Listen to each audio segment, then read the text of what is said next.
જૂનાગઢ વિસ્તારની વાત કરીએ તો જૂનાગઢથી એમએલએ મુખ્યમંત્રીને પત્ર લખ્યો હોવાના સમાચાર પ્રાપ્ત થઈ રહ્યા છે।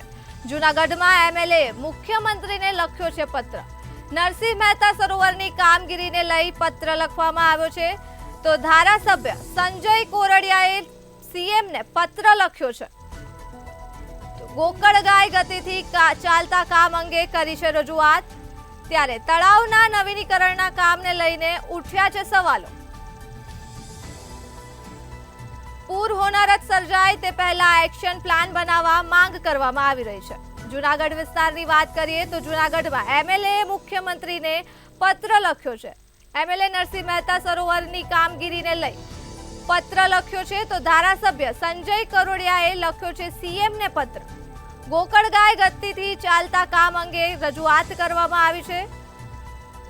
તો તળાવના નવીનીકરણના કામને લઈને હાલ સવાલો ઉઠી રહ્યા છે। વાત કરીએ જૂનાગઢ વિસ્તારની તો જૂનાગઢમાં એમએલએ મુખ્યમંત્રીને પત્ર લખ્યો હોવાની માહિતી પ્રાપ્ત થઈ રહી છે। પૂર હોનારત સર્જાય તે પહેલા એક્શન પ્લાન બનાવવાની કરી છે માંગ। તો ચોમાસા પહેલા કામગીરી પૂર્ણ કરવા રજૂઆત કરી છે। ધારાસભ્ય સંજય કોરડિયાએ સીએમને પત્ર લખ્યો છે।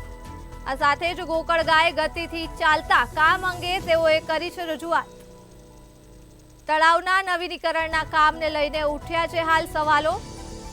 તો ધારાસભ્ય સંજય કોરડિયાએ સીએમને પત્ર લખ્યો છે। જૂનાગઢ વિસ્તારની વાત કરીએ તો જૂનાગઢમાં એમએલએ મુખ્યમંત્રીને પત્ર લખ્યો હોવાના સમાચાર હાલ પ્રાપ્ત થઈ રહ્યા છે। નરસિંહ મહેતા સરોવરની કામગીરીને લઈ સમગ્ર પત્ર લખવામાં આવ્યો છે। ગોકળગાય ગતિથી ચાલતા કામ અંગે રજૂઆત કરવામાં આવી હતી। ત્યારે આ સમગ્ર માહિતી પ્રાપ્ત થઈ રહી છે જૂનાગઢથી। તળાવના નવીનીકરણના કામને લઈ સવાલો ઉઠી રહ્યા છે।